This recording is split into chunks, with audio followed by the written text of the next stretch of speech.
چنانچہ حضرت مسیح موعود علیہ السلام فرماتے ہیں کہ غرض دو قسم کی قدرت ظاہر کرتا ہے خدا تعالیٰ. اول خود نبیوں کے ہاتھ سے اپنی قدرت کا ہاتھ دکھاتا ہے. دوسرے ایسے وقت جب نبی کی وفات کے بعد مشکلات کا سامنا پیدا ہو جاتا ہے اور دشمن زور میں آ جاتے ہیں اور خیال کرتے ہیں کہ اب کام بگڑ گیا، اور یقین کر لیتے ہیں کہ اب یہ جماعت نابود ہو جائے گی اور خود جماعت کے لوگ بھی تردد میں پڑ جاتے ہیں اور ان کی کمریں ٹوٹ جاتی ہیں اور کئی بدقسمت مرتد ہونے کی راہیں اختیار کر لیتے ہیں، تب خدا تعالیٰ دوسری مرتبہ اپنی زبردست قدرت ظاہر کرتا ہے اور گرتی ہوئی جماعت کو سنبھال لیتا ہے. بس وہ جو اخیر تک صبر کرتا ہے خدا تعالیٰ کے اس معجزے کو دیکھتا ہے، جیسا کہ حضرت ابوبکر صدیق کے وقت میں ہوا جب حضرت صلی اللہ علیہ وسلم کی موت ایک بے وقت موت سمجھی گئی اور بہت سے بادیہ نشین نادان مرتد ہو گئے، یعنی کہ ان پڑھ جاہل گاؤں کے رہنے والے، اور صحابہ بھی مارے غم کے دیوانے کی طرح ہو گئے. تب خدا تعالیٰ نے حضرت ابوبکر صدیق کو کھڑا کر کے دوبارہ اپنی قدرت کا نمونہ دکھایا اور اسلام کو نابود ہوتے ہوتے تھام لیا اور اس وعدے کو پورا کیا جو فرمایا تھا وَلَا يُمَكِّنَنَّ لَهُمْ دِينَهُمُ الَّذِي ارْتَضَىٰ لَهُمْ وَلَا يُبَدِّلَنَّهُم مِّن بَعْدِ خَوْفِهِمْ أَمْنًا، یعنی خوف کے بعد پھر ہم اس کے پیر جما دیں گے. ایسا ہی حضرت موسیٰ علیہ السلام کے وقت میں ہوا، جبکہ حضرت موسیٰ علیہ السلام مصر اور کنعان کی راہ میں پہلے اس سے جو بنی اسرائیل کو وعدہ کے مطابق منزل مقصود تک پہنچاویں فوت ہو گئے، اور بنی اسرائیل میں ان کے مرنے سے ایک بڑا ماتم برپا ہوا.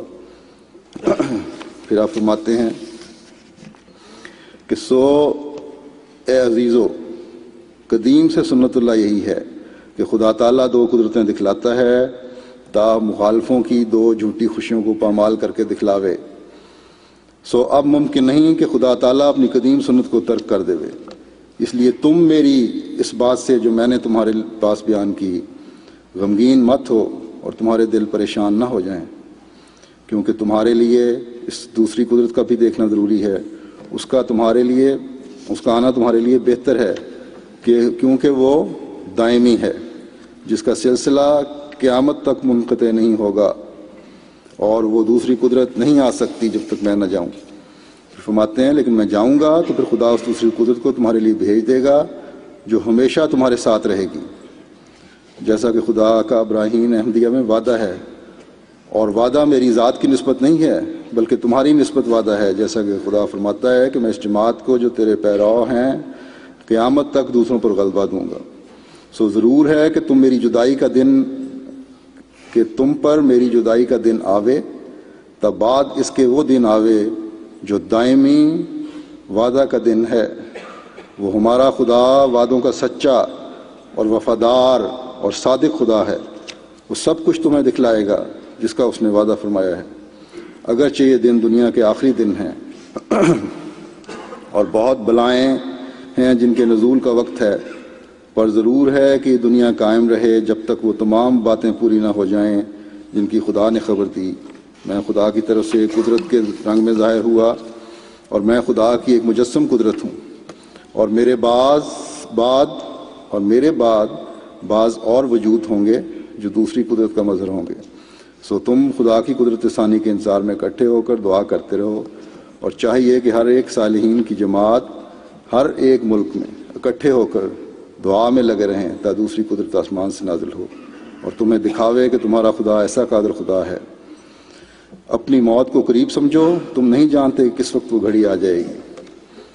چاہیے کہ جماعت کے بزرگ جو نفس پاک رکھتے ہیں میرے نام پر میرے بعد لوگوں سے بیعت لیں. خدا تعالیٰ چاہتا ہے کہ ان تمام روحوں کو، یہ اس کا مطلب یہ نہیں کہ ایک وقت میں بہت سارے ہوں گے، اس کا مطلب ہے کہ مختلف وقتوں میں آتے رہیں گے، کہ ان تمام روحوں کو جو زمین کے متفرق آبادیوں میں آباد ہیں، کیا یورپ اور کیا ایشیا، ان سب کو جو نیک فطرت رکھتے ہیں توحید کی طرف کھینچے اور اپنے بندوں کو دین واحد پر جمع کرے. یہی خدا تعالیٰ کا مقصد ہے جس کے لیے میں دنیا میں بھیجا گیا ہوں. سو تم اس مقصد کی پیروی کرو مگر نرمی اور اخلاق اور دعاؤں پر زور دینے سے، اور جب تک کوئی خدا سے روح القدس پا کر کھڑا نہ ہو جائے تم سب میرے بعد مل کر کام کرو۔ تو دیکھیں کتنا واضح ہے کہ خدا تعالیٰ کا میرے ساتھ وعدہ ہے کہ میں اس جماعت کو جو تیرے پیراؤ ہیں، تیرے ماننے والے ہیں، قیامت تک دوسروں پر غلبہ دوں گا۔ تو یہ غلبہ توحید کے قیام اور ایک ہاتھ پر اکٹھا ہونے کی وجہ سے ہوگا۔ اللہ تعالیٰ نے یہ نہیں کہا کہ میں کسی خاص خاندان میں سے یا کسی خاص ملک میں سے یا ایسے لوگ کھڑے کروں گا جو دین کے استحکام کے لیے کوشش کریں گے، بلکہ فرمایا کہ صالحین کی جماعت ہر ایک ملک میں اکٹھے ہو کر دعا میں لگے رہو، بس بجائے ہوشیاریاں چلاکیاں دکھانے کے صالح بنو اور دعاؤں میں لگے رہو، تاکہ یہ خلافت کا انعام تمہیں ہمیشہ جاری رہے۔ جیسا کہ میں نے کہا، یہ اعزاز قائم رکھنے کے لیے اگر یہ گزشتہ 97 سال سے کسی خاص ملک کے